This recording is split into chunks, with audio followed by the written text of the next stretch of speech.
I often find that one of the biggest reasons parents don't teach their kids about money is that they are fearful of the time that it will take.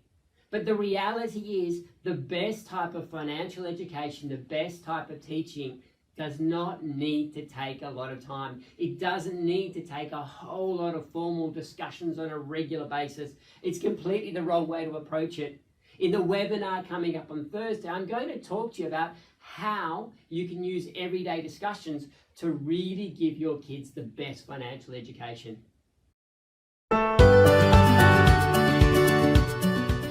Just a month ago, I sat down with my daughter Hannah at the very beginning of the year, and we had a look at her budget. We reviewed it from the previous year, and we looked at it the year ahead.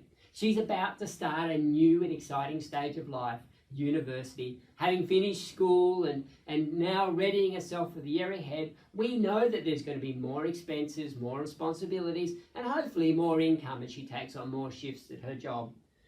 But the important thing to note is that discussion, yes, it was a formal sit down. It was the first one that I'd had with her in 6 months.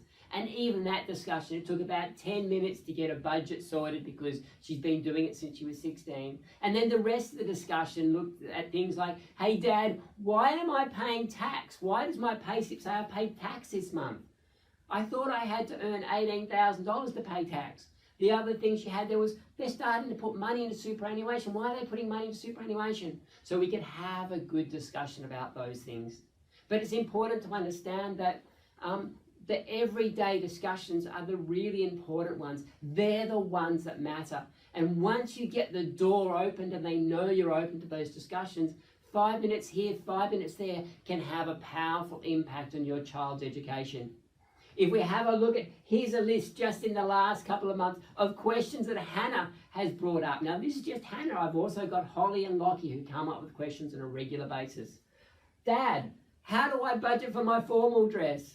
Dad, I can't believe it costs so much to get my nails done for the formal. I can't believe people do that all the time. Dad, what's Afterpay? Dad, why has my bank started charging me fees? Dad, do you think I'll ever be able to afford a castle in Europe? Seriously, that's a question. Hannah really wants a castle in Europe one day. And there are actually quite cheap castles in Europe, so I suspect she might actually get there. But these are just everyday questions that come up and opportunities to talk to her about money in a really powerful and practical way.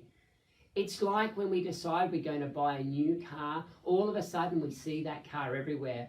The opportunities to have these discussions with your kids are there. They're there every day. We just need to open our eyes to them. In the webinar on Thursday night, I'm going to be giving you examples of this. I'm going to be talking to you about how you can provide a fantastic financial education for your kids without it taking a whole heap of time. In fact, yes, up front there might be a little bit of work to do, but the really powerful lessons are there on an ongoing basis in 5-minute, 10-minute discussions like these, where your kids are willing to listen and it's really fun to talk to them about it. So if you want to give your kids the practical knowledge and the money skills they need to thrive financially, then can I encourage you to subscribe to this YouTube channel, where every Tuesday and Thursday I will publish videos covering everything that you need to know and everything that you need to do to raise financially independent kids. So subscribe using the button below, and I look forward to seeing you in the next video.